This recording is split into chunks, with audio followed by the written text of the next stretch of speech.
Face to face మాట్లాడే ధైర్యము ఉండాలి. దేవుడు అంటున్నాడు, ఇప్పటికే మీరు తిరగండి. మీరు తిరగడం కొరకే ఈ ప్రార్థన అండి. దేవునికి స్తోత్రం. ఏంటి అందరు తండాలు అందరూ పడుకున్నారు, నువ్వు నేను ఎందుకు వెళ్ళుకోన్నావు? మనకు దేవునికి అవసరం. హల్లెలూయా. మనం దేవునికి అవసరం కాబట్టి మన ఆయన వెళ్ళిపోతూ ఉంచాడు. మన ఆయన సిద్ధపరుస్తున్నాడు, మనల్ని ఆయన శుభ్రం చేస్తున్నాడు. దేవునికి స్తోత్రం. అని ఇట్లా అన్ని గిన్నెలు బోధించుంటాయి. కానీ లేవగానే ఒక గిన్నె మాత్రం తీసుకొస్తాం. ఏ గిన్నె? ఏ గిన్నె? అది ఏంటి? అన్ని గిన్నెలు ఆటకుండా బోధించి చక్కగా దాకా నాదో లేడా?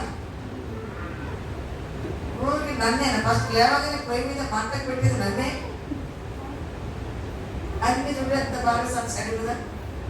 ఎవరి నుంచి వాటిని చూస్తే అందరు చూస్తుంటాయి. నేను చూడు కాలి కాలి కాలి అంటున్నా. కానీ అన్ని గిన్నెలు అయినాక దీన్ని కూడా గడి అక్కడ పెడితే అన్నిటికంటే బాగా ఫేర్గా ఏది కనపడుతుంది? ఈ గిన్నె కనపడుతుంది. గట్టిగా చెప్పండి. రాత్రి అందరికంటే ఒక ప్రత్యేకమైన రీతిలో దేవుడు నిన్ను మలుచుకోవడానికి, ఒక ప్రత్యేకమైన జీవితం నీకు ఇవ్వడానికి, అందరికంటే ఒక స్పెషల్గా నువ్వు బ్రతకడానికి దేవుడు నిన్ను ఈరోజు మెరుగుపోతూ వచ్చాడు. దేవునికి స్తోత్రం.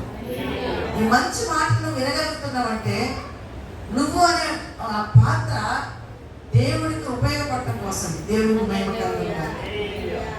కాబట్టి నిన్ను తిప్పుతున్నాడు ఆయన. తిరుగు. నువ్వు తిప్పినా తిరగకపోతే తీసి నేల కొట్టలేదు. తిరగకపోతే ఏం చేస్తారు? అందుకే తిరగండి, దుఃఖముఖులై తిరిగి నా ఎద్దకు రండి. ఎలా? మనస్ఫూర్తిగా అంట. ఆ మాటను బట్టి ఈరోజు ఒక 5 నిమిషాలు చెప్తాను నేను. ఎలాగట? మనస్ఫూర్తిగా. మనకి ఎన్ని మనసులు ఉంటాయి తెలుసా? చాలా మనసులు ఉంటాయి. వామో ఒక్క ఆలోచన కాదు మనకి.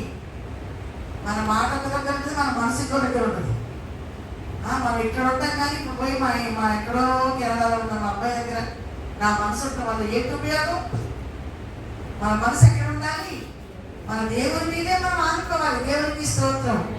అందుకే 50 ప్రవక్తలు మీరు మనస్ఫూర్తిగా మారండి.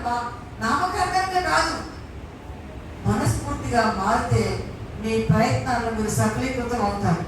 మీ ప్రయాణాల్లో సఫలీకృతం అవుతారు. మీ పనుల్లో మీరు సఫలీకృతం అవుతారు. మీ యొక్క ఆశీర్వాద విషయంలో, మీ యొక్క శరీర సంబంధమైన విషయంలో, ఆధ్యాత్మిక విషయంలో అన్నింటిలో 100% సక్సెస్ అవుతారు. దేవునికి స్తోత్రం. అందుకే సమయాల ప్రవక్త అంటాడు కదా, ఏమంటాడు? మీరు మనస్ఫూర్తిగా దేవుని వైపు తిరగండి. 2వ సమయాల గ్రంథంలో 7వ అధ్యాయంలో ఒకసారి చూడండి ఆ మాట. 1వ సమయాల